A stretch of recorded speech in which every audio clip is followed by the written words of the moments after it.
America president Donald Trump white హౌస్లో అడుగుపెట్టినప్పటి నుంచి అన్ని వివాదాస్పద నిర్ణయాలు తీసుకుంటున్నారు. ప్రపంచ దేశాలన్నీ కలిసి అమెరికాపై పడి తమ సొమ్ము దోచుకుంటున్నాయన్న కసితో ఆయన విదేశాల నుంచి దిగుమతి చేసుకుంటున్న వస్తువులపై భారీ ఎత్తున సుంకాన్ని బాదుతున్నారు. దీంతో అమెరికాకు ఎగుమతి చేసే దేశాలు లబోదిబ్బోమంటున్నాయి. ఇక ఆయన తాజాగా కార్లపై పడ్డారు. బుధవారం నాడు విదేశాల నుంచి దిగుమతి చేసుకునే కార్లపై 25% సుంకాన్ని బాదుతున్నట్లు ప్రకటించాడు.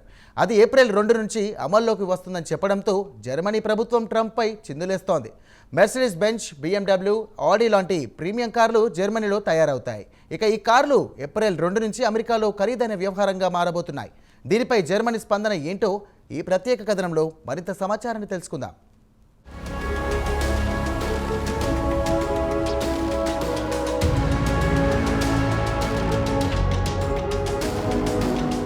వైట్ హౌస్లో కాలు మోపిన తర్వాత అమెరికా ప్రెసిడెంట్ డొనాల్డ్ ట్రంప్ యావత్ ప్రపంచంపై కక్ష కట్టాడు.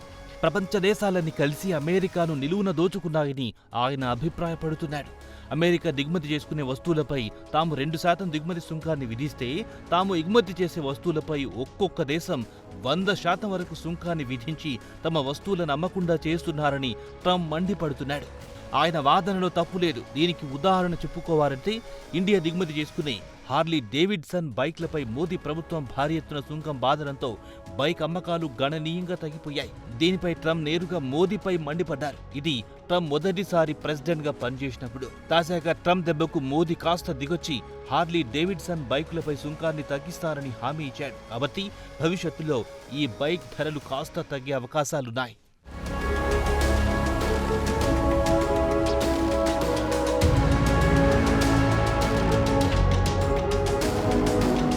ఇక అమెరికా ప్రెసిడెంట్ అసలు ఉద్దేశం ఏమిటంటే విదేశాల నుంచి దిగుమతి తగ్గించి స్వదేశంలోనే ఉత్పత్తి చేస్తే అమెరికాలో స్థానికులకు ఉపాధి కల్పించవచ్చు, దేశ ఆర్థిక వ్యవస్థను బలోపేతం చేయవచ్చునని ఆయన భావిస్తున్నారు. ఆ ఉద్దేశంలో ఆయన దిగుమతులపై ఎడాపెడా సుంకాన్ని బాదుతున్నాడు. ఇక తాజాగా జర్మనీ నుంచి దిగుమతి చేసుకునే కార్లపై 25% దిగుమతి సుంకాన్ని ఏప్రిల్ 2 నుంచి అమల్లోకి తేనున్నారు.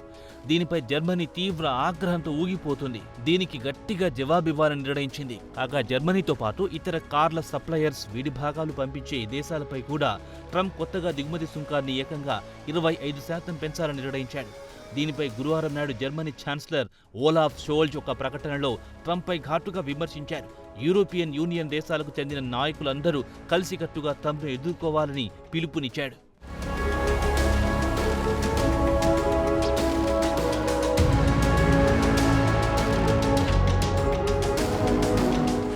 అమెరికా ప్రెసిడెంట్ ట్రంప్ తీసుకున్న నిర్ణయం తప్పు అని అంటున్నారు జర్మనీ ఛాన్సలర్. అమెరికా తీసుకునే నిర్ణయం ఓడిపోయేవారు తీసుకునే నిర్ణయం లాంటిది. టారిఫ్ వల్ల తామొక్కరే కాదు ప్రతి ఒక్కరూ నష్టపోతారని అన్నారు. అయితే యూరోప్ దేశాలన్నీ కలిసికట్టుగా అమెరికాకు తమ సత్తా ఎంతో చాటాలని, మన బలమెంతో ట్రంప్కు చూపిద్దామన్నారు జర్మనీ ఆర్థిక మంత్రి రాబర్ట్ హాబక్. యూరోపియన్ ఎగుమతిదారులు మాత్రం ట్రంప్ టారిఫ్ ప్రధాన ఉద్దేశం అమెరికా వ్యాపారుల ప్రయోజనాలను కాపాడడంతో పాటు దేశీయంగా తయారీ పరిశ్రమలను బలోపేతం చేయాలనేది ఆయన ఉద్దేశంగా కనిపిస్తోందని అభిప్రాయపడింది. అయినా ఇది అమెరికాకు బ్యాడ్ న్యూస్ అని జర్మనీ ఆర్థిక మంత్రి అన్నారు.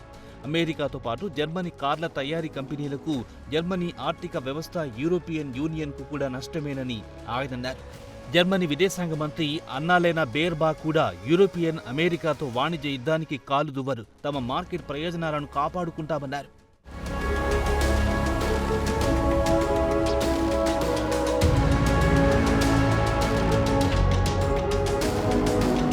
ఇంటి పైకప్పు బాలేదని మొత్తం ఇంటిని ఎవరైనా కూల్చుకుంటారా? కూల్చిన తర్వాత ఇంటి నిర్మించడం అంత తేలికనా అని జర్మనీ విదేశాంగ మంత్రి ట్రంప్ టారిఫ్ పై స్పందిస్తూ వ్యాఖ్యానించారు. అయితే జర్మనీ ఆర్థికవేత్తలు మాత్రం ట్రంప్ తీసుకున్న నిర్ణయం జర్మనీ కార్ల పరిశ్రమతో పాటు జర్మనీ ఆర్థిక వ్యవస్థపై తీవ్ర ప్రభావం చూపుతుందన్నారు. జర్మనీ నుంచి దిగుమతి చేసే కార్లే కాకుండా జర్మనీకి చెందిన కంపెనీలు మెక్సికోలో ప్లాంట్లు పెట్టి అక్కడి నుంచి అమెరికాకు ఎగుమతి చేస్తుంటాయి. కేవలం జర్మనీకే కాకుండా మెక్సికో నుంచి ఎగుమతి చేసే కార్లకు కూడా ఇది పెద్ద దెబ్బే అంటున్నారు జర్మనీ ఆర్థికవేత్తలు. కాగా European commissioner president Ursula వోన్ der Leone Trump tariff గురించి వర్ణిస్తూ వ్యాపారులకు ఇబ్బందే, అలాగే వినియోగదారుడికి కూడా ఇబ్బందే కదా అని అంటున్నారు. ఇక ఫ్రాన్స్ ఆర్థిక మంత్రి కూడా ట్రంప్ టారిఫ్ కు పరిష్కారం అమెరికా నుంచి దిగుమతి చేసుకునే ప్రోడక్టులపై భారీగా మనము దిగుమతి సుంకం బాదుతామని EU దేశాల నాయకులకు సలహా ఇస్తున్నారు.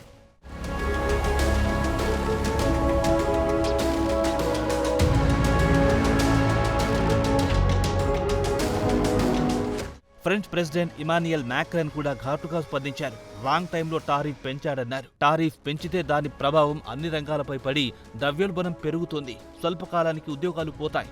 ఇది ఇటు అమెరికాకు, యూరోపియన్ యూనియన్ కు కూడా మంచిది కాదన్నారు. ఇక బ్రిటన్ మాత్రం తక్షణమే తాము అమెరికాకు కౌంటర్ ఇచ్చేందుకు ఎలాంటి దిగుమతి సుంకాన్ని మాత్రం పెంచమని తేల్చి చెప్పాయి. అమెరికాతో మెరుగైన వాణిజ్య సంబంధాలను కొనసాగించాలనుకుంటున్నామని తెలిపింది. త్వరలోనే అమెరికాతో చర్చలు జరపనున్నాం, వేచి చూద్దామన్నారు Britain finance minister Rachel Reeves. Britain ప్రధానమంత్రి కీర్ స్టార్మర్ మాత్రం అన్ని ఆప్షన్స్ టేబుల్పై ఉన్నాయి, అమెరికాపై టారిఫ్ గురించి త్వరలోనే ఏదో ఒక నిర్ణయం తీసుకుంటామన్నారు.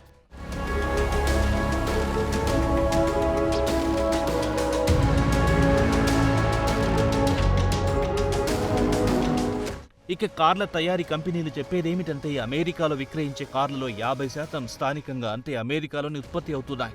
మిగిలినవి మెక్సికో, కెనడా, జపాన్, దక్షిణ కొరియా, జర్మనీ నుంచి దిగుమతి చేసుకుంటున్నాయి. ఇక జపాన్ విషయానికొస్తే జపాన్ నుంచి దిగుమతి చేసుకునే కార్లపై 25% పెంచడం పట్ల జపాన్ ప్రధానమంత్రి షిగేరి ఇషిబా తీవ్ర అసంతృప్తి వ్యక్తం చేశారు. ఈ టారిఫ్ల నుంచి తమకు మినహాయింపు ఇవ్వాలని కోరారు. ఇక జపాన్ విషయానికొస్తే అమెరికాలో పెద్ద మొత్తంలో ఇన్వెస్ట్ చేశామని, అలాగే పెద్ద ఎత్తున ఉపాధి కల్పిస్తున్నామని తెలిపింది.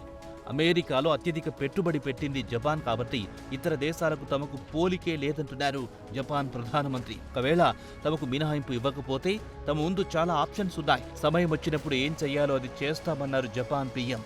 ఇక దక్షిణ కొరియాకు చెందిన ట్రేడ్ అండ్ ఇండస్ట్రీ మినిస్టర్ అతిపెద్ద కార్ల తయారీ కంపెనీలతో అత్యవసర సమావేశం ఏర్పాటు చేశారు.